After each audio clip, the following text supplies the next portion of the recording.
찬양대 찬양에 감사드립니다.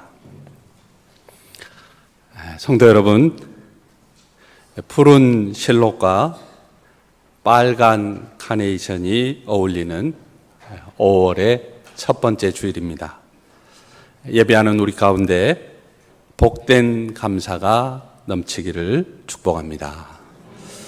우리 앞뒤 옆자리에 있는 분들과 인사 나누겠습니다. 이렇게 인사하겠습니다. 환한 그대 꽃보다 아름답습니다 하고 인사해요.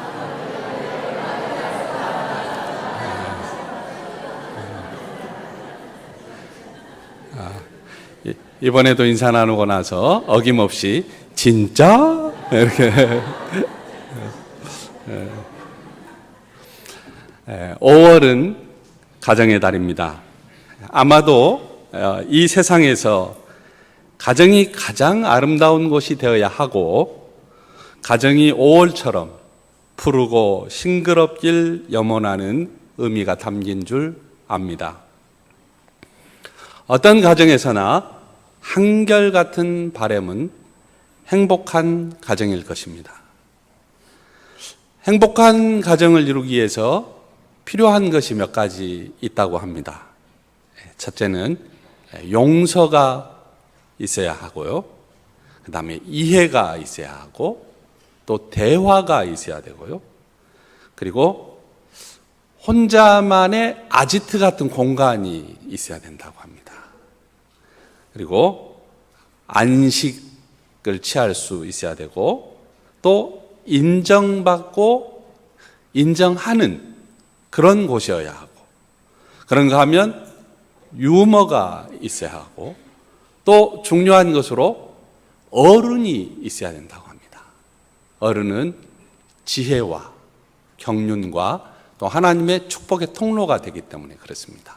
그리고 사랑과 희망 이렇게 한 10가지들을 일반적으로 이야기합니다. 그런데 성경이 우리에게 제시하는 행복한 가정이 있습니다. 성경이 우리에게 제시하는 행복한 가정은 하나님을 사랑하는 가정입니다. 우리가 함께 신명기 6장 4절에서 9절까지를 읽었는데요. 이 본문은 하나님을 온 몸으로 사랑할 것과 그리고 하나님 사랑을 자녀들에게 가르칠 것을 명령하는 본문이에요. 그러니까 가정교육의 출발점이 하나님을 사랑하는 신앙교육임을 강조한 것이죠. 유대인들은 이 본문을 우리가 4절 시작할 때 이스라엘아 들으라 그랬지 않습니까? 명령형 들으라 그랬는데 이 들으라 이걸 쉐마 그럽니다. 쉐마. 그래서 이스라엘아 들으라 이걸 쉐마 이스라엘 이렇게 이야기하는데 이 히브리 말은 마로 끝나면 뒤에가 아로 끝나면 명령형이에요. 그러니까 쉐마. 이게 쉐마 본문인데요. 이스라엘 최초의 신앙 고백입니다. 그래서 백성들이 의무적으로 하루에 2차례씩 이 구절을 암송해야 했어요.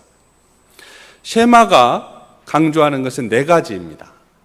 첫째는 우리 하나님 여호와는 오직 유일한 세상의 주님이시다 라는 고백이에요.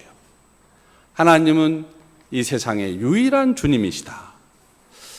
이것은요 고대 중근동 여러 민족의 다신론, 그러니까 신들이 참 많은 거죠.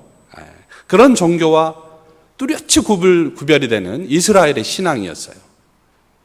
이 쉐마는 하늘과 땅의 주인이시며 오직 한 분이신 하나님을 고백하라는 거예요. 근데 이 하나님은 근동의 다른 신들과는 완전히 구별이 되는데 어떻게 구별이 되느냐? 다른 종교는 신들이 폭군적이고 무자비하고 그리고 약탈스러운 신들인데 하나님은 이 우주를 지으시고 움직이시는 분이심과 동시에 하나님은 인자하신 아버지로서 백성들을 사랑하고 돌보는 분이라는 거예요. 그래서 우리 하나님의 별명이 있다면 고아와 가부와 나그네를 사랑하시는 분, 그리고 그들의 눈물과 한숨을 모른 채 하지 않는 분, 병든 자를 고치시고 아픈 자를 치유하시고 고통당하는 자를 위로하시는 하나님, 그 하나님은 세상의 죄는 심판하시지만 사람은 불쌍히 여기시고 살 길을 열어주시는 유일하신 주님이라는 거예요. 이걸 고백하라는 거예요. 쉐마가 이야기하는 것은 하나님은 유일하신 주님이시다라고 고백하라는 게 하나예요. 쉐마가 강조하는 두 번째가 있는데요. 그러면 이 유일하신 하늘 아버지에 대해서 마음과 뜻과 힘을 다해서 사랑하라는 거예요. 이 말은요, 원래 말이 어떤 말이냐면 마음을 쪼개지 말고 한 분을 사랑하라는 말인데요. 마음을 쪼갠다는 말은 이런 거예요. 우리가 예배 드릴 때 가끔 온전히 하나님의 말씀을 듣거나 그 예배 가운데 이렇게 몰두해 있는 게 아니라 가끔 몸은 여기 있는데 생각은 집에 놔둔, 어젯밤 먹다가 놔둔 그 떡, 맛있는 떡, 그 다음에 어젯밤에 제가 커피점에 갔는데 그 맛있는 발효 커피, 이런 생각으로 이제 몸이 가 있는, 생각이 가 있는, 요게 아니라는 거예요. 그러니까 마음을 다한다는 것은 진지한 자세를 가지고 열정적으로 사랑하라는 말이에요. 그 다음에 정성을 다한다는 것은요, 우리의 지식과 이해를 총동원해서 하나님을 이성적으로도 사랑하라는 말이에요. 그리고 힘을 다하라는 말은 우리의 의지를 집중하여 하나님을 사랑하라는 말이에요. 실제로 찬양을 하거나 말씀을 보거나 그럴 때 정말 집중해서 한번 찬양해 보세요. 얼마나 그 은혜가 깊은지 모릅니다. 사람이 많이 안 왔다고 전혀 걱정할 필요 없습니다. 내가 그 상황 속으로, 하나님의 은혜 속으로 빠져 들어갈 때 그 기쁨은 이루 말할 수가 없습니다. 결국 하나님을 사랑하라는 말은 우리의 감정과 지성과 의지를 한데 모아서 전인격적으로 하나님을 사랑하라는 말이죠. 쉐마가 유일하신 하나님이 주님이라고 하는 것을 고백한 게 첫째가, 두 번째는 하나님을 사랑하라는 거예요. 그 다음에 세 번째는 하나님 사랑하는 그 자세를 마음에 새기라는 거예요. 마음에 새기라는 거예요. 이를테면 우리가 집안에서 쓰는 칼이랄지 이런 도구들이 시간이 지나면 무디어지잖아요. 그걸 무디어지지 않게 우리 마음 속에서 하나님 사랑이 정말 날카롭게, 마음이 이끼가 끼지 않고 정말 정갈하게 그렇게 사랑하라는 말이에요. 그래서 하나님의 말씀에 자녀들이 감동되도록 그렇게 말씀을 전달하라는 거죠. 거듭거듭 들려주라는 말이에요. 네 번째로는 자녀들에게 하나님의 말씀을 가르치는 방법에 대해서 얘기하고 있는데요. 몇 가지를 당부합니다. 집 안에서나 집 바깥에서나 계속적으로 접할 수 있게 하라는 거예요. 그래서 필요하면 냉장고 위에다도 좀 붙이고, 그 다음에 대문 열기 전에도 붙이고, 큰 글씨로도 붙이고, 이렇게 하라는 거예요. 이스라엘에서는 지금도 이제 히브리어 알파벳 있잖아요. 우리나라는 뭐 이렇게 기역, 니은, 디귿 이러듯이 히브리어 알파벳에 대해 이렇게 과자로 만듭니다. 아이들에게 글자를 가르쳐 줄 때 과자로 만들어서 그 뒷면에다가 맛있는 꿀을 발라놔요. 그러면 아이들이 그걸 가지고 놀다가 이렇게 아이들은 입에다가 많이 넣기도 하잖아요. 그래서 아이들에게 뭘 이야기하냐면 하나님의 말씀은 달다, 송이꿀보다도 달다, 이런 걸 알려주는 거예요. 그래서 이 아이들이 어느새 하나님의 자녀로 변화가 되고, 그리고 자녀들의 눈과 귀와 마음과 지성의 통로로 하나님의 말씀을 접하고, 그래서 하나님을 알고 자신이 하나님께 속한 존재임을 알도록 하는 데 있다는 거죠.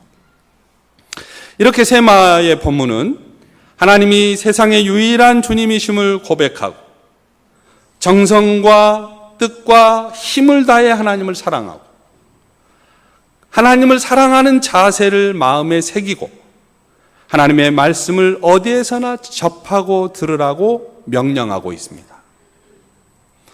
바로 여기에 행복한 가정의 길이 있다는 거예요. 또한 하나님을 사랑하는 사람의 길이 이웃과 소통한다는 겁니다.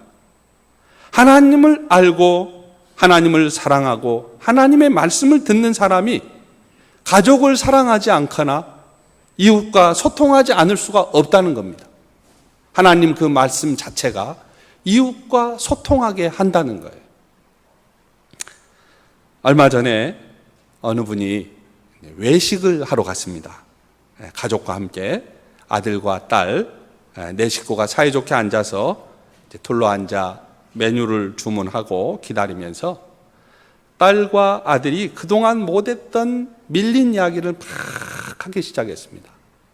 얼마나 이야기가 재밌는지 몰라요. 그런데 이제 바로 옆 테이블에도 다른 가족이 들어왔어요. 비슷한 연령대의 부부고 또 아들과 딸들도 좀 비슷합니다. 그런데 이 가족은 오자마자 음식을 주문하고서 어떤 대화도 없이 4명이 각자 스마트폰을 보기 시작했습니다. 엄마와 딸은 드라마와 가요 프로그램을 보고 있었고요. 아빠와 아들은 게임을 즐기고 있었습니다. 대화하는 모습을 한 번도 볼 수 없었어요. 모두 스마트폰에 집중했고 너무나 조용했습니다. 그 가족은.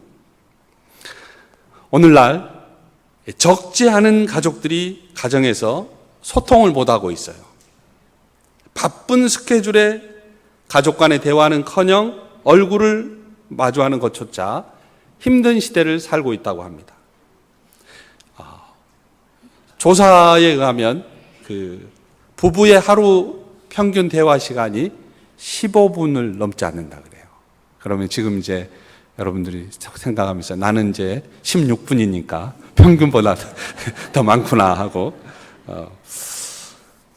우리가 소통이 필요한 시대에 살고 있는 거죠. 소통은 그런데 말로 하는 것만이 아니고 온 몸과 자세로 소통을 합니다. 학자들에 의하면 말이라고 하는 것은 있잖아요. 전달하려고 하는 메시지의 7%만을 전달한답니다. 그러니까 100개 중에 7개를 말이 전달한다는 거예요. 그런데 나머지 93%는 음성과 어조, 표정, 제스처 등에 달려있고 그것을 통해서 전달된다는 거예요. 그러니까 모든 대화에 있어서 마음을 기울이지 않으면 알맹이는 놓치고 껍질만 듣게 되는 것이죠. 빙산의 일각만 보는 것과 다르지 않아요. 그래서 이렇게 건성으로 얘기하는 가정은 서로 오해하고 뒤틀리는 것 있잖아요. 어쩌면 당연한지 모릅니다. 지금부터 식사 시간에 혹시 남편이 핸드폰을 보거나 신문을 보거나 다른 잡지를 보면 투쟁하십시오. 그래서 승리하시기 바랍니다. 하나님을 사랑하는 사람은 사람에 대한 예의가 있습니다. 하나님을 사랑하는 사람은 적극적으로 경청하고 집중하여 들어주는 법을 배우게 됩니다. 왜냐하면 하나님의 말씀 그 자체가 그렇게 상대방을 배려하는 거예요. 얘기를 나눌 때 이런 거 있잖아요. 누가 얘기하면 오호 그런 거 있잖아요. 저런 이런 거. 아 그렇구나. 그래서 이런 이야기 있잖아요. 이런 추임새가 대화의 93%를 이끌어 간다는 거예요. 하나님이 우리의 이야기와 우리의 기도를 그렇게 들어주시는 분이라는 사실이죠. 그래서 이 시간에는 우리가 소통과 관련해서 두 가족을 한번 살펴보려고 합니다. 첫 번째 가족은 구약 성경에 나오는 이삭의 가정이에요. 그리고 두 번째 가정은 복음서에 나오는 갈릴리의 분봉왕 헤롯에 대한 가정인데요. 이들 가정의 이면에 소통하지 않았던 모습을 우리가 점검하면서 반면 교사로 한번 삼아보고자 합니다. 먼저 이삭의 가정인데요. 아브라함의 아들 이삭은 40세에 결혼했습니다. 신부는 자기보다 20세가 어린 리브가였습니다. 제가 지난번에 섬기던 교회에서 청년부를 담당하고 있을 때였는데요. 저를 돕던 그 교역자로 전도사님이 계셨는데, 이 전도사님이 결혼을 했어요. 전도사님이 자기보다 8살 어린 연하의 색시하고 결혼을 했는데, 청년들이 나와서 축가를 하지 않습니까? 이제 축가를 열심히 잘하더라고요. 참 준비를 잘했구나 그랬는데, 청년들이 한참 하다가 가운데 부분에 와서 갑자기 전도사님 나쁜 놈, 전도사님 나쁜 놈, 전도사님 이렇게 3번이나 막 그냥 하는 거예요. 그래서 근데 이게 정말 결혼식장을 따뜻하게 했어요. 굉장히 막 결혼식장 훈훈하게 했는데, 이 이삭이 참 나쁜 놈인 것 같아요. 20살이나 더블 많이 먹은 사람이. 근데 이제 이삭은 결혼을 해서요. 어머니에 대한 그 사랑 있잖아요. 그러니까 어머니에 대한 사랑을 너무 쓸쓸한 공간을 리브가를 통해서 채웠어요. 그리고 왜 그런 이야기 있지 않습니까? 사람이 떠난 자리는 사람만이 채울 수 있다. 이런 이야기 있잖아요. 그래서 이제 채웠어요. 근데 결혼한 지 20년이 지났으나 이들 부부에게는 자식이 없었어요. 그래서 이삭이 하나님께 기도하기 시작했고, 결국 하나님이 태문을 여셔서 쌍둥이 에서와 야곱이 태어났습니다. 에서는 장성하여 좋은 사냥꾼, 그리고 야성적인 사나이로 이렇게 자라났고, 반면에 야곱은 온순한 성품을 가진 청년으로 자라서 천막에서 이렇게 생활했습니다. 이삭은 특별히 에서를 사랑했고요. 리브가는 야곱을 편애했습니다. 이들 부부는 아이를 키우는 방식에 있어서 그런데 서로 협조하지 못했어요. 어느 틈엔가 서로 사이에 어색함이 자리를 잡았고요. 부부는 공허한 마음을 아이를 통해서 채워가기 시작했습니다. 아이를 의지했고 아이를 통해 대리만족을 느꼈습니다. 아마도 표현은 하지 않았겠지만 에서와 야곱은 부모가 실망스러웠을지도 모릅니다. 아이들이 이렇게 장성하자 부부는 또 고민에 빠졌어요. 아들 중 한 명만이 족장의 자리에 오를 수 있었기 때문이에요. 그런데 이 문제에 대해서 부부가 서로 의논하지 않았어요. 가정은 점점 분열되어 갔습니다. 두 사람은 서로 고민만 할 뿐 흉금을 터놓고 얘기하지 못한 거죠. 그러던 어느 날 에서의 결혼 문제로 가정이 또다시 갈등이 불거졌습니다.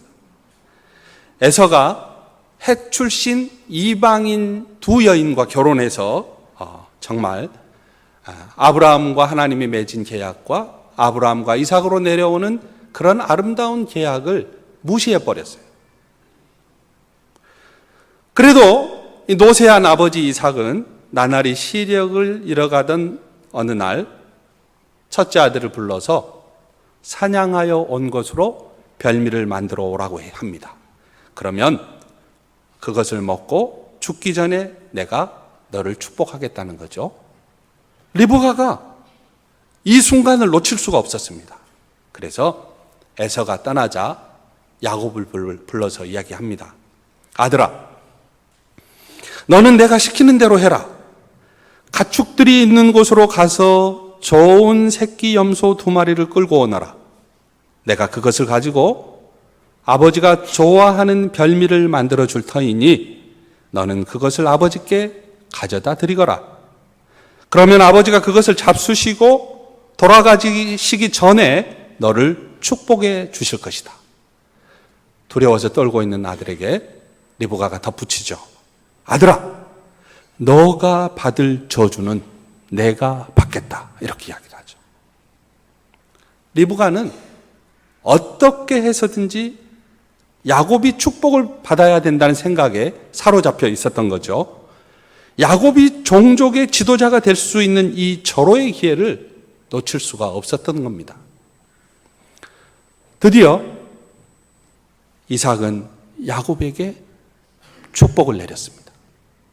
리브가의 계획대로 야곱이 이삭으로부터 축복을 받는 데 성공한 거예요. 작은 아들 야곱은 이제 아브라함의 유산을 물려받은 겁니다. 그러나 야곱과 에서는 원수가 되었습니다. 둘째 야곱을 애삼촌 댁으로 이렇게 보내면서 리브가가 이렇게 말하지 않습니까? 고뇌를 담는 비명이었어요. 너희 둘을 한꺼번에 잃지 않게 해다오. 이게 리브가의 외마디였어요. 여러분, 이 말이 얼마나 비참한 말입니다. 리브가는 이후에 의지할 것 없는 쓸쓸한 삶을 살았습니다. 이것이 그녀가 선택한 결정이었어요. 우리가 구속의 역사에서 바라볼 때 하나님은 이 가족을 통해서 그대로 복을 그리고 구원을 전달할 수가 없었어요. 교활한 야곱을 하나님은 바꿔야 했어요. 그래서 야곱을 새로 태어나게 하셨던 거예요. 야복강 나루에서 천사와 씨름한 야곱 생각나지 않습니까? 거기서 했던 게 뭔가요? 야곱이라는 이름이 이스라엘이라는 이름으로 바꿔졌어요. 하나님의 창조 역사가 거기에 있었던 거예요. 그래서 그의 모난 인격, 연약한 인생을 새롭게 하셔서 하나님의 은총이 그 속에 녹아 있어서 하나님의 구원의 역사가 이어져 내려온 거죠. 그래도 이 가정은 하나님의 은총을 받았어요. 이제 다음은 헤롯의 가정인데요. 예수님 당시 유대 갈릴리의 분봉왕 헤롯은 그의 동생의 아내였던 헤로디아를 취하여 왕비로 삼았습니다. 세례 요한이 이 일을 정죄하고 질책하자 헤롯은 무척 심기가 불편했어요. 헤로디아는 속으로 분이 여겨서 복수의 칼을 갈고 있었습니다. 어느 날 헤롯의 생일을 맞아 헤로디아와 전남편 빌립 사이에서 태어난 의붓 딸 살로메가 연회석상에서 춤을 추어 헤롯을 기쁘게 했습니다. 흥치가 오른 헤롯은 이 소녀에게 무엇이든지 청하는 대로 다 주겠노라고 약속했습니다. 지금 마태복음 14장의 내용을 이야기하는 거예요. 그러자 살로메는 어머니 헤로디아가 시키는 대로 세례 요한의 목을 달라고 했고, 헤롯은 그 요구에 고민하면서도 새 딸에 대한 자기의 약속과 손님들 앞에서 호언장담했던 체면에 못 이겨서 의인 세례 요한의 목을 베어 그 소녀에게 주었습니다. 여기서 우리는 헤롯, 헤로디아, 살로메로 대변되는 한 가정 속에서 일그러진 부모 자식 관계를 보게 됩니다. 우선 헤롯입니다. 소녀 살로메의 의붓 아버지였던 헤롯은 자신을 맹목적으로 귀여워한 나머지 자식을 즉흥적으로 무리한 요구를 했어요. 그리고 의붓딸이 내린 피비린내 나는 요구를 거절하지 못했습니다.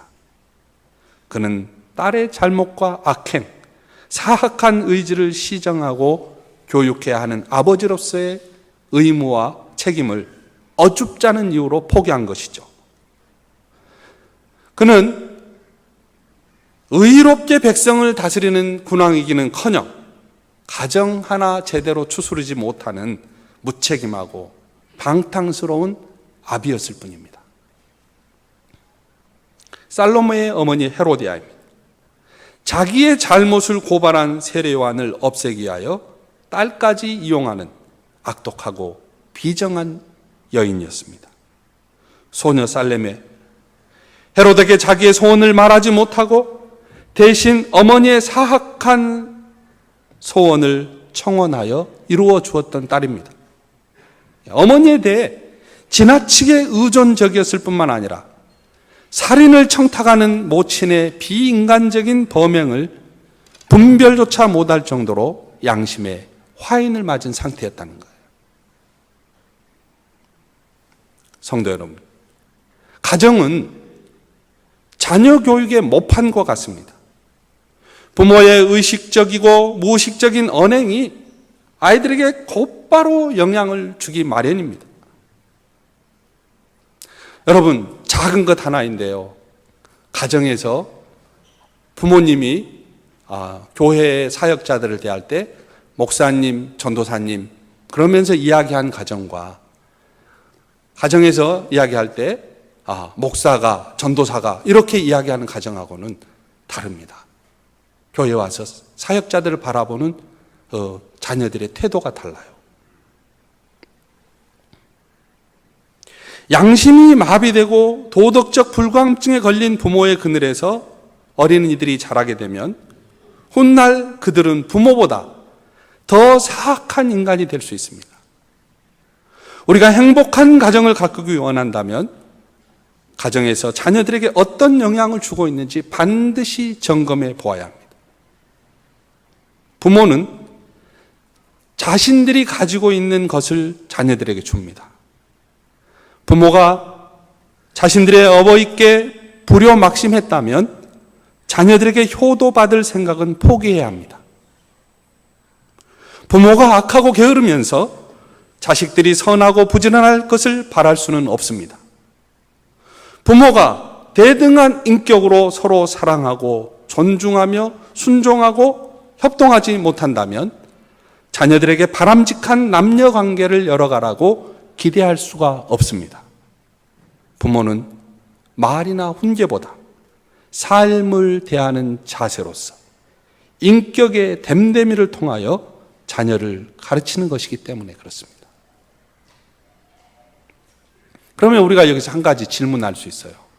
목사님, 우리가 세상 살면서 정말 잘했다, 만족할 만큼 효도했다, 잘 섬겼고 선하고 착하게 살았다 얘기할 사람이 어디 있습니까?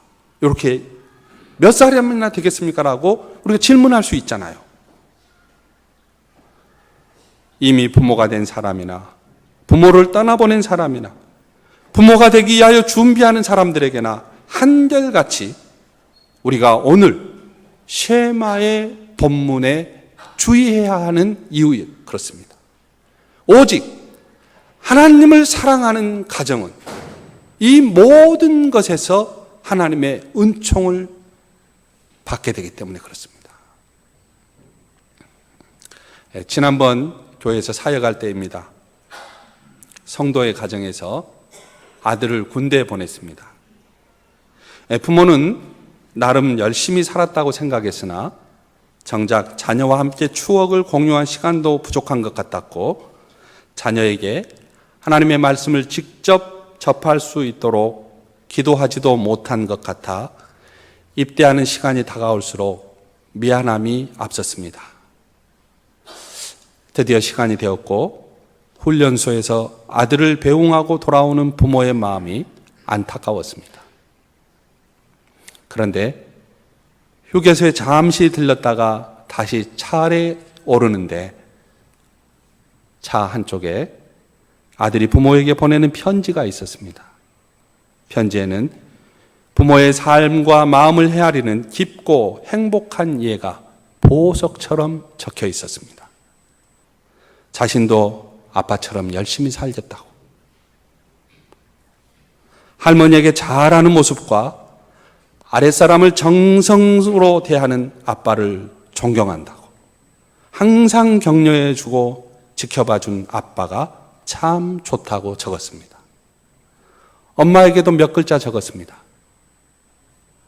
엄마가 직장생활 하면서도 교회를 섬기고 집안일로 힘든 것 알면서도 잘 해드리지 못해서 미안하다고, 엄마가 해준 밥 많이 못 먹어서 죄송한 마음이 크다고, 엄마처럼 하나님을 사랑하고 가족을 사랑하는 사람이 되겠다고 그렇게 적었습니다. 두 부부는 눈시울이 붉어졌습니다. 하나님께 감사했습니다. 사랑하는 성도 여러분, 자식은 부모를 보고 배웁니다. 그래서 자녀는 부모의 면류관이라고 했습니다.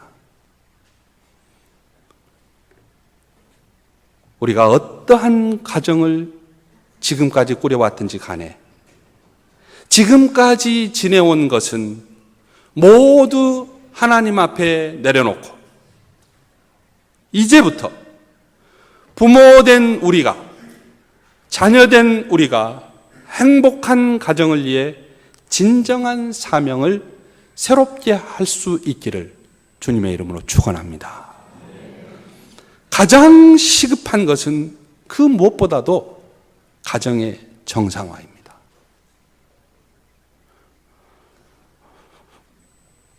행복한 가정만큼 위대한 것은 없습니다.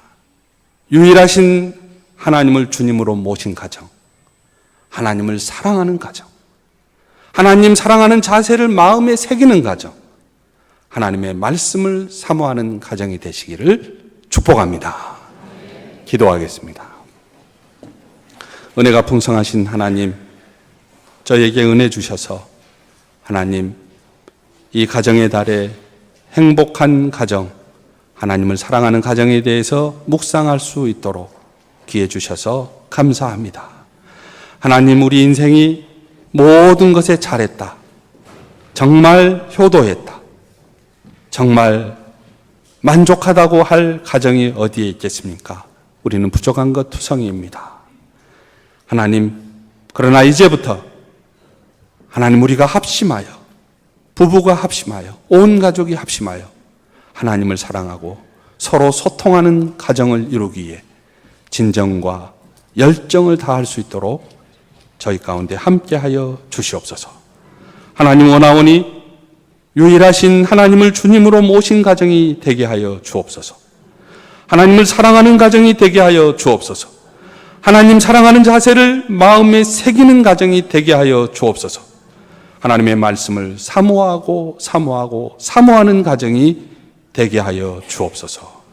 주 예수님의 이름으로 기도합니다. 아멘.